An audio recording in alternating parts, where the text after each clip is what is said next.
मरुधरा का महामंच, सियासत और समाज के मजे हुए महान नायक, देखिए शख्सियत, सिर्फ मरुधरा टाइम्स पर। कहते हैं ख्वाब जिनके ऊंचे और मस्त होते हैं, इम्तिहान भी उनके ज़बरदस्त होते हैं। मरुधरा के खास कार्यक्रम शख्सियत में आज हमारे साथ मौजूद हैं जो किसी भी प्रकार से परिचय की मोहताज नहीं है, जिन्होंने क्रिकेट जगत में अजमेर ही नहीं बनस्पत राजस्थान और पूरे भारत का नाम रोशन किया है। आज हमारे साथ मौजूद हैं सोनिया जी बिजावत। सोनिया जी, मरुधरा के खास कार्यक्रम शख्सियत में आपका हार्दिक स्वागत एवं अभिनंदन।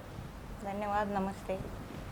सोनिया जी, कार्यक्रम की शुरुआत करने से पहले मैं सबसे पहले परिचय के ऊपर आना चाहूँगा। आपके जीवन परिचय के बारे में, स्कूली शिक्षा आपकी कहाँ से हुई? मेरा जन्म राजस्थान का ही है, नसीराबाद में मेरा जन्म हुआ था जी। क्योंकि मेरे पापा की पोस्टिंग बड़ौदा में थी, तो मेरा 7th स्टैंडर्ड तक मेरी एजुकेशन बड़ौदा केंद्रीय विद्यालय सेंट्रल स्कूल में हुई है जी। एट द एज ऑफ 11 मेरे पापा की डेथ हो गई थी जी। उसके बाद मेरे पापा की जगह मेरी मम्मी की जॉब लगी, तो बड़ौदा में वो सेशन हमारा कंप्लीट करना था।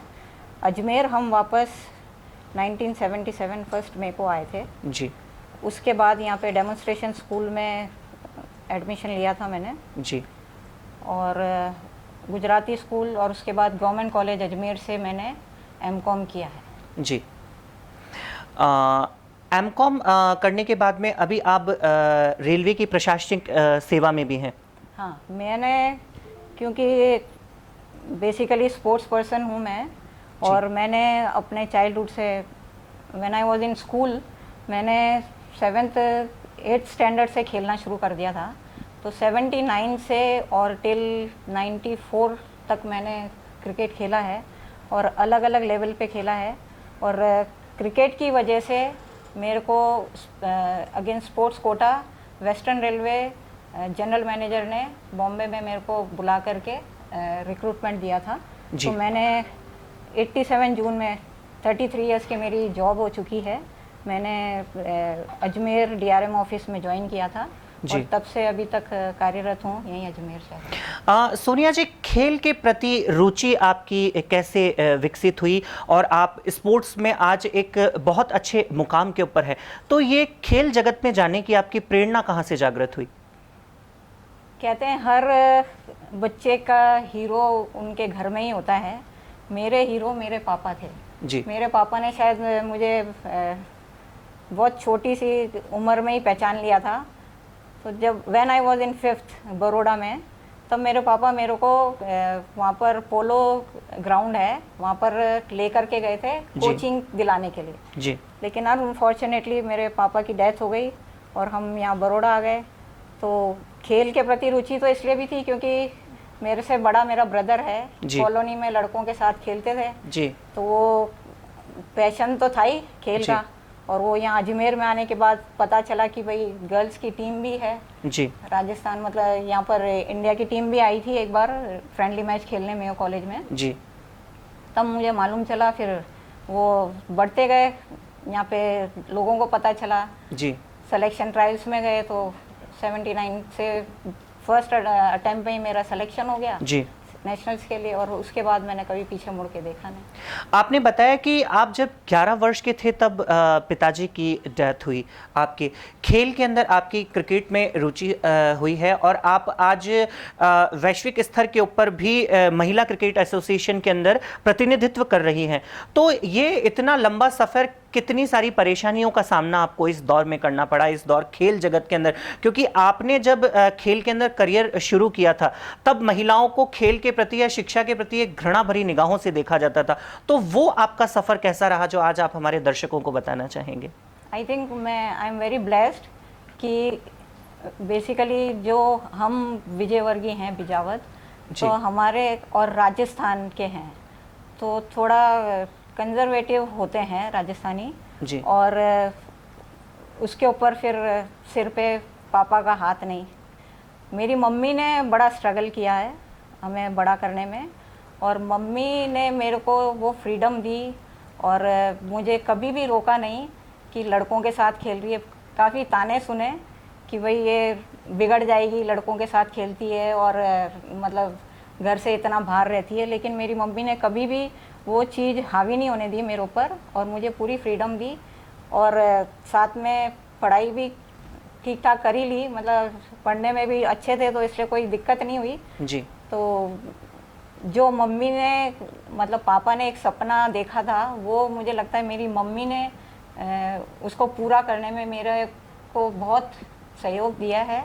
और मेरी फैमिली तो ऑब्वियसली है ही, जिन्होंने का सपोर्ट मतलब बचपन से और अभी तक टिल डेट वो सब मेरे साथ खड़े हैं। सोनिया जी, अभी तक क्रिकेट जगत के अंदर आपने इतने सारे मैचेस खेले हैं, तो कौन कौन से अचीवमेंट जो आपको ऊंचाइयों के ऊपर लेके जाने में जिसने आपको और मोटिवेशन दिया कि हाँ अब मुझे ये मिला है, अब मुझे इसके आगे की तैयारी करनी है, तो सबसे पहले आपको ललक कहाँ से जागृत हुई?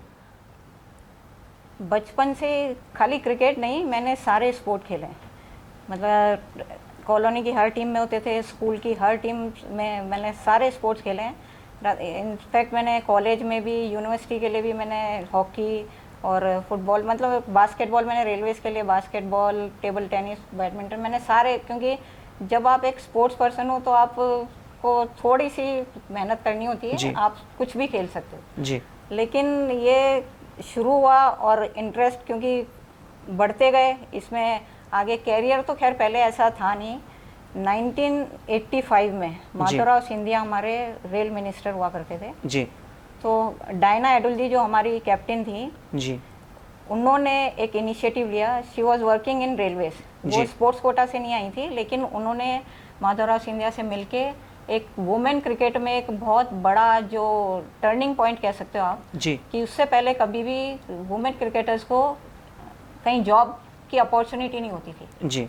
तो माधवराव सिंधिया से बातचीत करके उन्होंने गर्ल्स को इकट्ठा करके, मतलब जो भी एक नॉर्म्स डिसाइड करे कि ये जो फुलफिल करेगा they will get the appointment in railways. तो उसकी वजह से फिर वो धीरे धीरे मेहनत हम लोगों ने बहुत करी।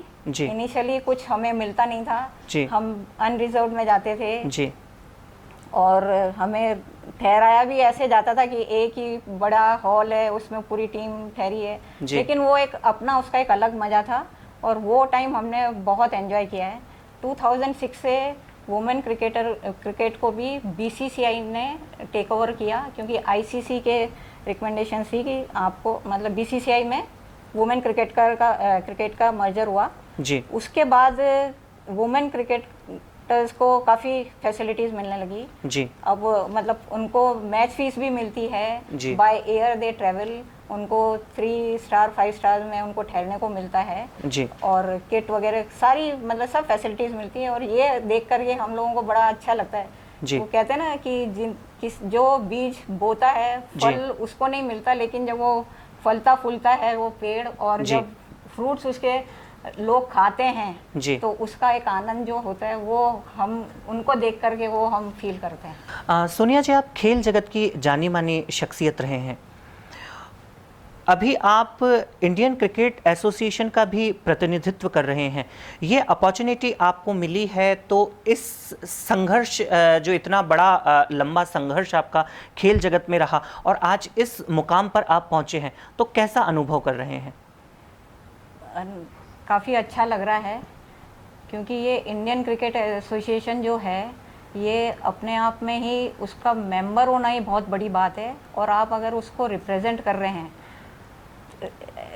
पूरे, आप जैसे मुझे राजस्थान स्टेट में का रिप्रेजेंटेटिव बनाया है वुमेन क्रिकेट का, आईसीए का जी, तो ये तो अपने आप में बहुत बड़ी बात है क्योंकि इसकी वजह से आपको एक चैनल मिला है कि आप महिला क्रिकेटर्स के लिए अपने स्टेट की जो रही हैं, जिन्होंने इतना सेक्रीफाइस किया है और अपनी लाइफ क्रिकेट को दी है, उनके लिए कुछ करने की एक अपॉर्चुनिटी जो मुझे मिली है जी।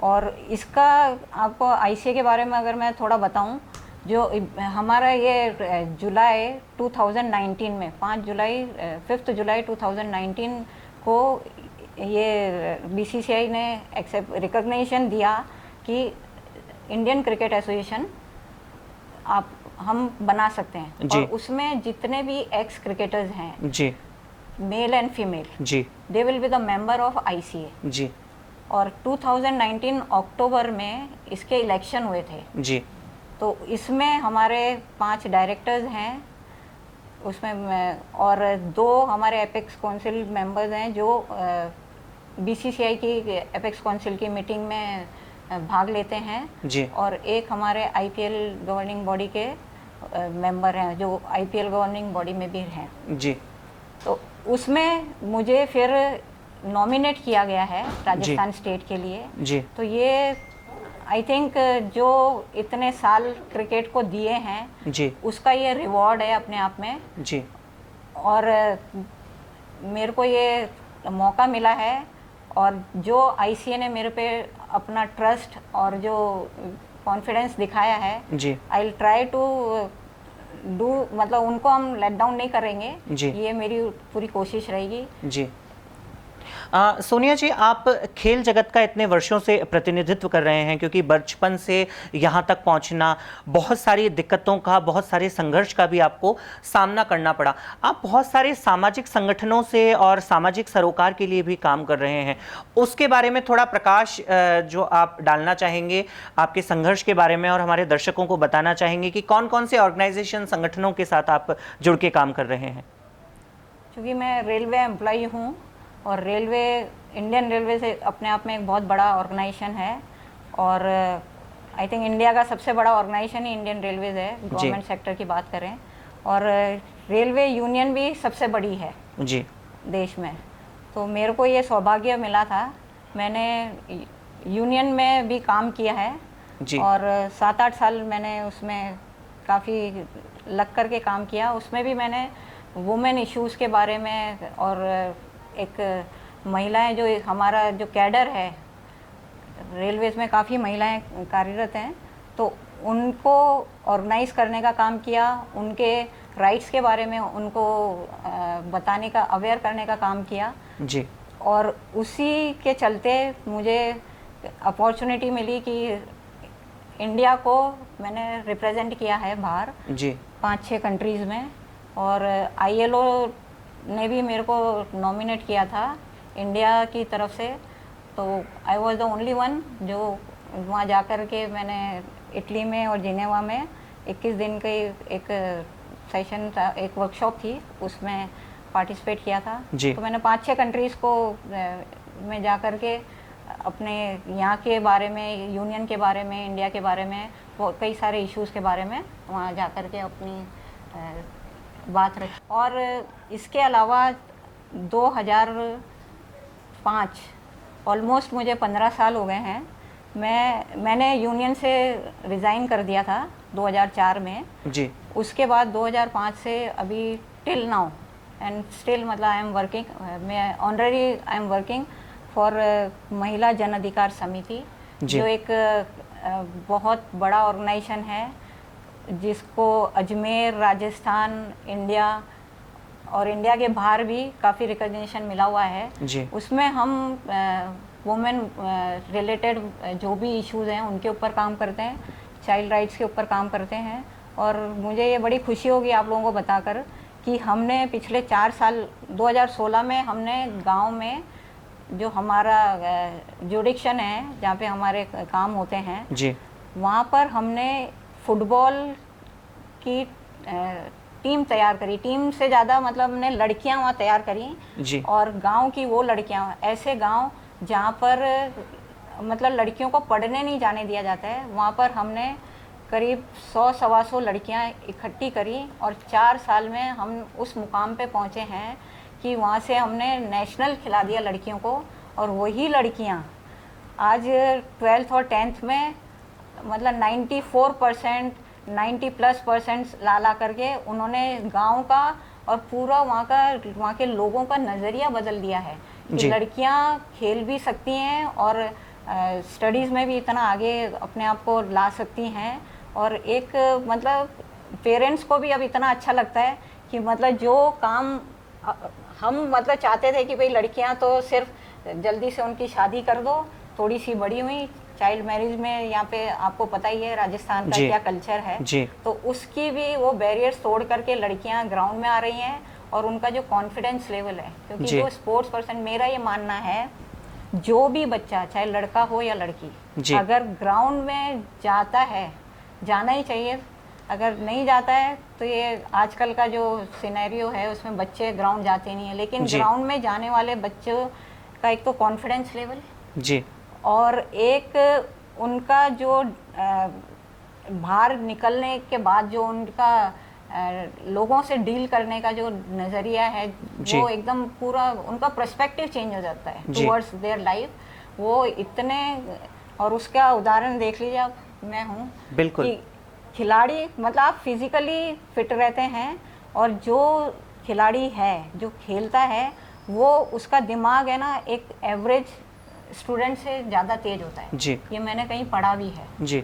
आपने जैसा महिला जन अधिकार समिति के बारे में जो आपका बताया, जो संगठन है वो खेल जगत के अलावा महिला शिक्षा और कौन-कौन से काम करते हैं? जैसे आपने बताया चाइल्डहुड के लिए काम करते हैं। वुमेन हेल्थ, महिला स्वास्थ्य के ऊपर, महिला शिक्षा के ऊपर, और जो डोमेस्टिक वायलेंस है उसके ऊपर, और चाइल्ड राइट्स जो भी है, चाइल्ड मैरिज के ऊपर जी। हमारे इश्यूज बहुत सारे हैं। और हम आपको बताना चाहते हैं कि हमारे यहाँ एक टेक सेंटर चलता है।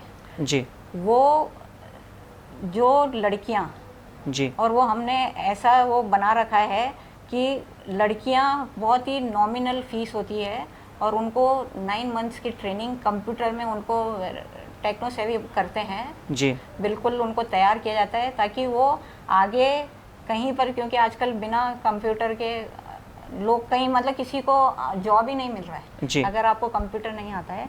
तो हम वो लड़कियां तैयार कर रहे हैं, और हमारे यहाँ पे अजमेर में है टेक सेंटर, और ये भी पिछले 4-5 साल से चल रहा है। केकड़ी में भी बना है, और हम अभी गांव में भी मतलब ये बातचीत करके आए हैं कि हम वहाँ पर भी ये शुरू करेंगे, ताकि लड़कियाँ जो आ नहीं सकती हैं जी। या कहीं जो पे नहीं कर सकती हैं, किसी कंप्यूटर सेंटर पे जाकर के ट्रेनिंग नहीं ले सकती हैं, जी। उनके लिए हम ये बहुत नॉमिनल और उस पे, और एक हम खाली कंप्यूटर की ट्रेनिंग नहीं देते हैं, जी। हम उनको पूरा उनका ओवरऑल डेवलपमेंट करते हैं। यानी सर्वांगीण विकास की जिम्मेदारी आप लेते हैं। सोनिया जी, ऐसी कोई बात जो आप हमारे दर्शकों से साझा करना चाहें, जो आज तक आपके मन में घर कर रही हो, मगर आज आप वो खेल से जुड़ी हुई आपकी बात जो आज आप हमारे दर्शकों को बताना चाहें?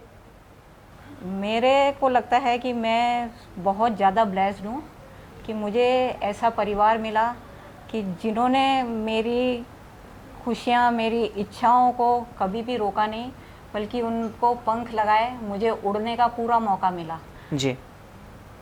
और आज उस वक्त जब हम खेला करते थे, तब लड़कियों को मतलब, क्योंकि हम अर्बन एरियाज में हैं इसलिए इतना हमें रोक टोक नहीं होती थी, लेकिन जो गांव की लड़कियां हैं जी। उनके लिए काफ़ी स्ट्रगल भी होता है लाइफ में, और उनको इतनी आसानी से मतलब घर से बाहर जाने को ही नहीं मिलता, तो ये खेलना कूदना तो बहुत बड़ी बात है। तो उनके लिए ये है कि आपका जो पैशन है ना, जो मतलब आप में एक कॉन्फिडेंस, एक आपका डिटर्मिनेशन होना चाहिए कि मुझे ये करना है, और आप में वो कन्विंसिंग पावर होनी चाहिए कि पहले तो आप अपने घर वालों को कन्विंस करो कि भाई, और आपका जो पैशन है मतलब आपको खुद को पता होना चाहिए कि मेरे को ये करना है जी। है ना, और आप करोगे, मेहनत करो, 100% आप दो ग्राउंड पे। मेरा हमेशा से ये रहा है कि जब भी आप ग्राउंड पे उतरते हैं, यू शुड गिव योर 100%, और उससे ज़्यादा भी देना पड़े। हम जब खेला करते थे तो हम कितने घंटे प्रैक्टिस करते थे, मतलब अंधेरे से अंधेरा, मतलब हम सुबह 5-6 बजे निकल जाते थे ग्राउंड पे जी, है ना, आते थे वापस स्कूल कॉलेज जो भी है वो करके, फिर शाम को हम वापस ग्राउंड जाते थे जी। और रात ऑलमोस्ट जब तक मतलब हमको बॉल दिखती रहती थी, अंधेरा हो जाता था लेकिन बॉल दिखती थी, हम तब तक खेलते रहते थे जी। और हमारे अंदर इतना ये भर दिया गया था कि मतलब ऐसे कहते थे कि स्लीप क्रिकेट, टॉक क्रिकेट, ईट क्रिकेट, वॉक क्रिकेट, मतलब जो कुछ भी आपके है ना पूरे टाइम आपके दिमाग में वो क्रिकेट ही हमारे चलता रहता था। हम ऐसे घर पे भी हैं तो हाथ ऐसे घुमा करके बॉलिंग कर रहे हैं कि ऐसा एक्शन करना है, ऐसे डाल रहे हैं, तो वो हमारे अंदर इतना कूट कूट के भरा हुआ था। तो मुझे लगता है कि आप जो भी काम करें, चाहे जी। आपको खेल में रुचि है या आपको पढ़ाई में रुचि है या जो भी किसी भी तरह का काम आपको मतलब क्राफ्ट में है इंटरेस्ट, तो जो भी है उसमें आप अपना 100% दें तो रिजल्ट आपको मिलेंगे ही मिलेंगे। सोनिया जी, आज आप इस मुकाम पे पहुंचे हैं, इसके लिए किस किस का आपको सहयोग और समर्थन रहा कि आज आप इस मुकाम पे पहुंच पाए? जैसा मैंने आपको बताया कि मेरे पापा मम्मी का तो विदाउट एनी डाउट वो तो हमेशा है, अब वो है नहीं लेकिन उनकी ब्लेसिंग्स हमेशा है मेरे साथ। जी। इसके अलावा मेरा परिवार, मेरा बड़ा ब्रदर, मेरी भाभी, मेरी सिस्टर, मेरे ब्रदर इन लॉ, मेरा छोटा ब्रदर जी। और मेरे 2 बच्चे हैं, एक मेरे ब्रदर का बेटा और मेरी सिस्टर की डॉटर। जी। ये जो मेरी फैमिली है ये हमेशा मेरे साथ खड़ी रही है जी। और इनका पूरा हमेशा मुझे सपोर्ट मिला है। जी। इसके अलावा कुछ मतलब मैंने आप लोगों से कहा है आपसे जैसे कि मैं बहुत ब्लेस्ड हूँ। जी। मेरे दोस्त जो हैं वो मेरी लाइफलाइन है जी। ज़िंदगी की, तो उन दोस्तों का मेरे ऊपर बहुत इन्फ्लुएंस रहा है, जी। उनसे मैंने काफ़ी कुछ सीखा है और उन्होंने मेरे को ज़िंदगी के मायने सिखाए हैं। जी। तो ये एक जो चीज़ है, ये मुझे लगता है कि दर्शकों से भी मुझे ये चीज़ कहनी है कि आपका परिवार और आपके दोस्त ये भी नसीब वालों को मिलते हैं। परिवार मुझे मेरे अच्छे कर्म होंगे इसलिए अच्छा परिवार मिला, जी। और दोस्त जो मैंने चुने वो भी मुझे इतने अच्छे मिले कि आज जो कुछ हूँ मैं, I am really grateful to all of them कि ये जो सोनिया बिजावत आज है ये मेरे परिवार और मेरे दोस्तों की वजह से है। तो ये थे मरुधरा के खास कार्यक्रम शख्सियत में आज सोनिया जी बिजावत। सोनिया जी, मरुधरा के खास कार्यक्रम में आपका हार्दिक स्वागत एवं अभिनंदन। धन्यवाद।